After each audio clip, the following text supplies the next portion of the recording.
All right, on today's 30-minute mechanic, we're back on the 83 GT.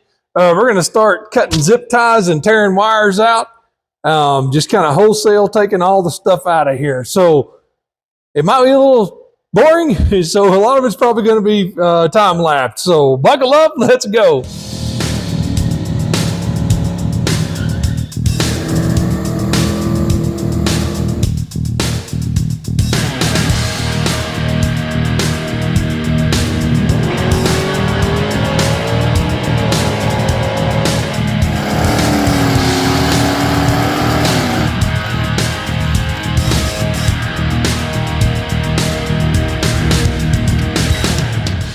All right, we've got like 6.7 billion wires in this thing, and most of them are all right here. So most of these, I am just going to go ahead and take the relay loose.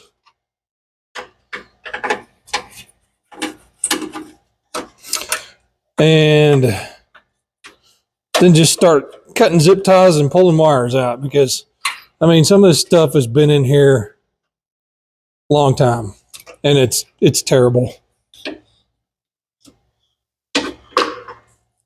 Been added onto, scabbed onto. Oh, let's add that. Let's take this out. See, all those are out. I guess I should make sure the battery is disconnected before I get too involved. Battery is off. Probably could just take the battery out.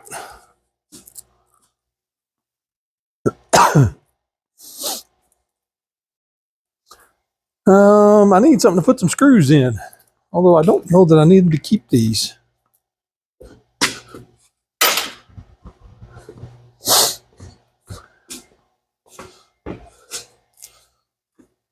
And then that little guy, that's a circuit breaker. And my light just fell. I've got this one pair of cutters. I need to paint them orange because they always end up right in front of my face, but then I can't find them, which was just the case. Looking all over for them, and they were right there on the radiator on the green car. So, oh boy. Okay, can't do that. Back here.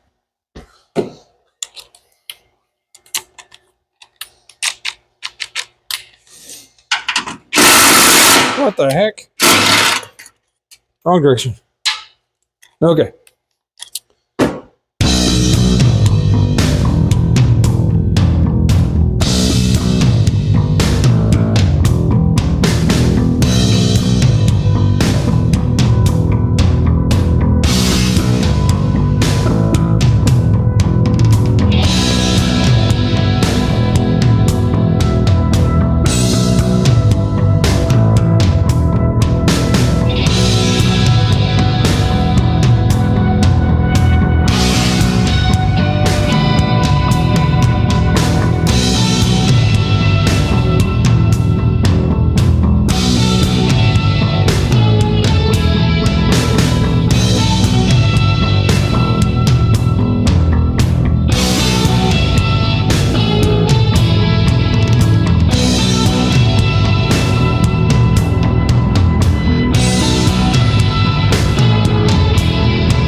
All right, we're making good progress, and gosh, gotten a lot of stuff pulled out of here already.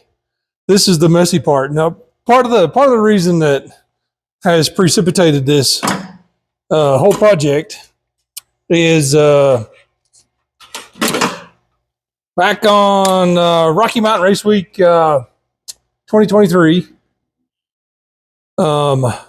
We had a little incident jamming the car into first gear going down the highway. and it caused the engine to rock back and forth really hard, and the valve cover smacked the booster and broke the valve cover. Anyways, not long after that, it was just running along down the road, and it just shut off. And as a quick fix by the side of the road, we found a wire that was hot over there, right over here. It was hot with the key, and used that to trigger everything that needed to be triggered. I have no idea what that wire was, or even where the problem was, but I think it's somewhere in this rat nest. But I think it was caused by that whole thing, that whole jamming it in first situation that actually I did and Jake did. Both of us did it at one point.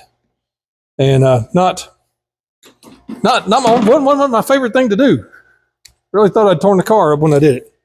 So we're going to continue tearing more wires out.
All right.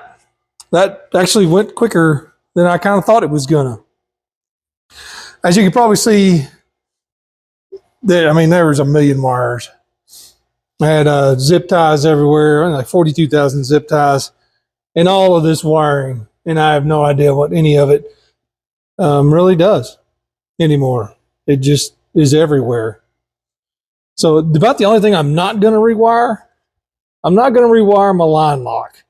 Right there, because it literally has never given me any trouble. Knock on wood.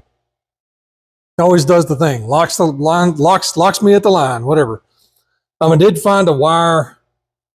I may have cut it off, but I kind of pulled it up and showed it. I did find a wire. It was this one. Whoop. And it had been smashed where the insulation was no longer, didn't have any insulation on it. So that was probably what got squashed with the valve cover incident. And also, look what I found right there. Found this, I got this vacuum block up here, and this hose is busted. So that wasn't no good. Had a big old vacuum leak there. So finding all sorts of little things. Now, I did order a OG4, I forget what it's called, relay module or something from Leash Electronics. Essentially what it is four relays in one unit, and you just put 12 volts to it and then run your trigger wires out and then your power wires out from there. So it'll keep them all in one spot. In fact, I might just put I might reconfigure this a little bit and go ahead and put the battery right back on that side. If I can find a tray that'll it might be in the way of the motor mount. I don't know. Got to do some thinking. The Dixie horn's on the other side of the fender there, so I don't want to disturb that. So I might end up going back over here. There's nothing over here. But that leash deal, it's kind of a square box. I have to find a good spot to mount it. If I don't put the battery over here, I'll probably just mount it right here on the side, and it'll control the Dixie horn, the electric fan, and the electric water pump, and anything else that I might want to do. I'm going to put the relay. I've got a big battery cable that goes all the way to the back, because the battery's in the back right now. I'm going to leave that in place and hook it up, and I'm going to run a relay for the fuel pump at the back, so the fuel pump wire doesn't have to run like this is the fuel pump wire right now. It runs from the front all the way to the back. Now, why not just use the big wire and then put the relay in the back, trigger it back there, and then have just a short wire for the fuel pump. So that's the plan on that deal. Now, next move is to get in the car and get under the dash and pull all that wiring back through. Actually, I wonder if I should just cut it off here and deal with it. That way I don't have so much inside the car. I think I might do that, so I don't have 47 feet of wire inside the car. I'm going to clip those off, because I'm going to throw that in the wire box. I'm probably not going to use any of that wire on this version. Now that leash deal is cool because pretty much all I'll have to run is 3 trigger wires inside the car to trigger turn on the water pump, or turn on the electric fan, and activate the horn. So that'll all be really handy. It'll be nice because there won't be much stuff to wire. And yeah, I'll probably loom it. I like loom less for the protective element and more for the stealth element. Takes all your brightly colored wires and hides them. That one, no idea. Trying not to accidentally cut my line lock wires. Now, some of this stuff I did way back. Let's see, I got this car in December of 2009. And proceeded to install the big block. So a lot of this stuff has been here.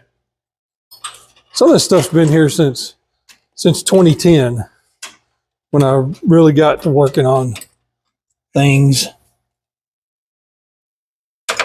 And there's been a bunch of revisions and changes and upgrades. I mean, ignition wise, I've had originally had a Durspark. Actually, really, the first one was the HEI distributor, and I did not have a very good grasp on how much timing it was throwing at the motor, and subsequently killed the head gasket in it because it was like 40 something degrees of total timing, which is ridiculous. Might have been 50, I don't remember. It was a bunch. I'm just going to go ahead and cut those off too. Then from there it went to an HEI. Nope, that was the HEI. From there it went to Durspark box. Ran that for just a short period of time until I figured out the HEI, that I could lock out my HEI and just run it, the timing locked. And so that's what I did. That's with the HEI. That's what I've done since then. I just have it locked out, set it, have it on a switch, spin the motor over, flip the switch, fires right up. I mean, it's simple as a claw hammer. With that set up, I ran 1040s just all day long, just like clockwork, easy peasy. And later after that, you saw the box I pulled off here, the EFI source coil igniter. Later after that, I decided to go to a programmable ignition, and I decided to do it a little bit out of the ordinary. And I took a Mega Squirt, just a Mega Squirt 1 because I had one, and I used that as a programmable ignition. So it was distributorless. It had actually had the coils that are in the green car over there, and the coil igniter that's in that car. Or did I use this one? I don't remember. I think I used the other one. I used the coil igniter, and then I was able to program my ignition just right from my phone. I had an app that would connect to the Mega Squirt, and I could sit there in the staging lanes and change my timing or do whatever I wanted to from there. And that worked really, really good. I was very happy with that. I had rev limiters, all that stuff, you know. It was wasted spark.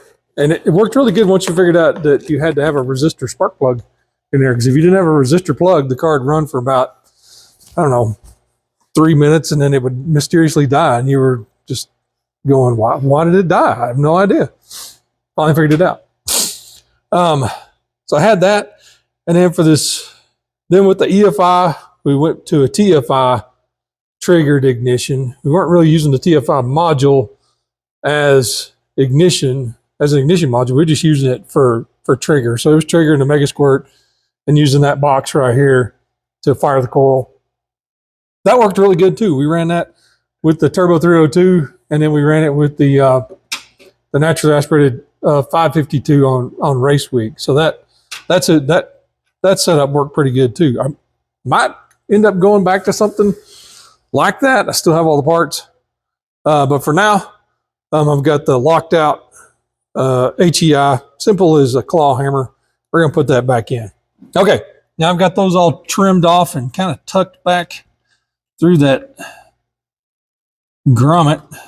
There's one wire here still. Hey, like I went a rabid raccoon on that guy. Look at that. That's terrible.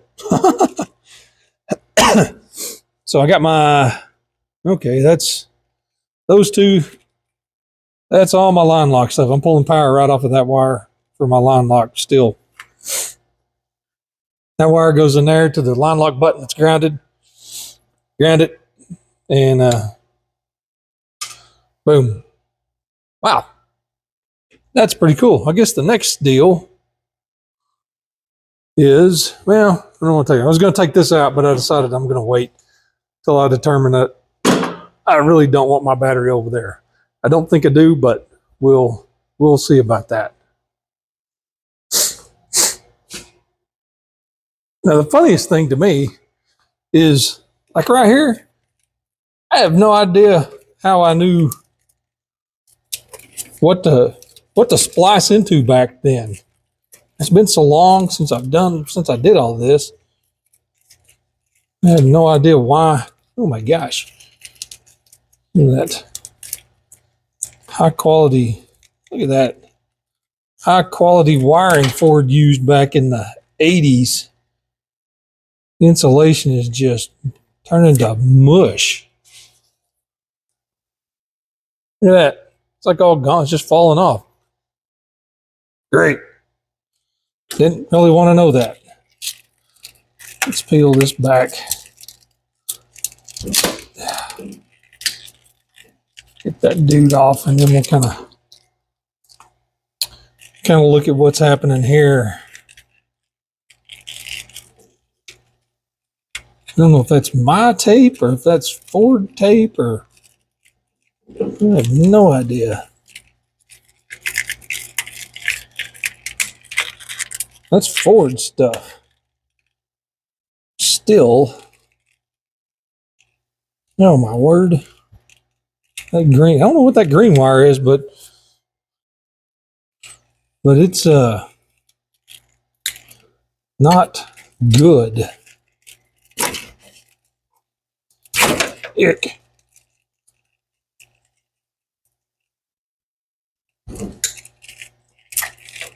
It's gonna peel a whole lot of that. Gosh, that's crazy.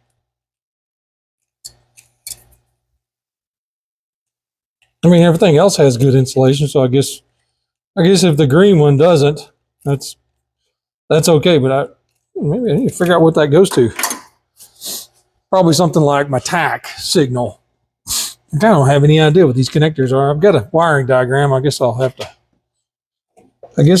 to go back and figure out what goes where. Rid of part of my rabbit raccoonness there.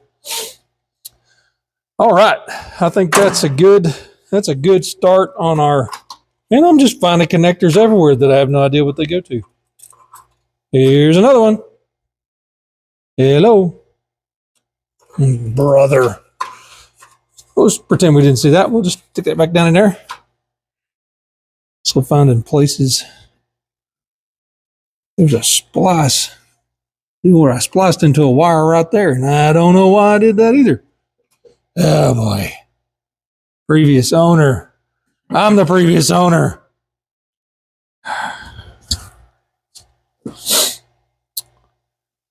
All right. Well, that's a good start for today. Maybe I'll just cut it off right here and then we'll pick up on the interior of the car, pulling wires out from the dash, and removing the battery and cutoff switch in the back on another episode. Why won't that tear? All right, that part's done. Great success. All right. That's going to do it for today. We pulled a bunch of wiring out.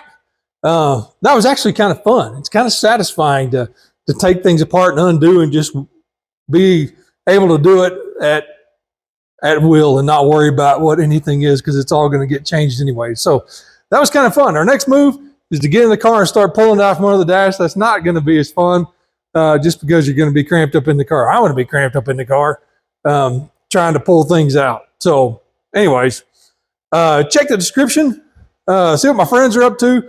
Occasionally I may add another friend to that list in there. So make sure you check the description and check out what they're up to. So, but for now, like, subscribe, tell your friends, ring the bell, and we'll see you next time. Bye.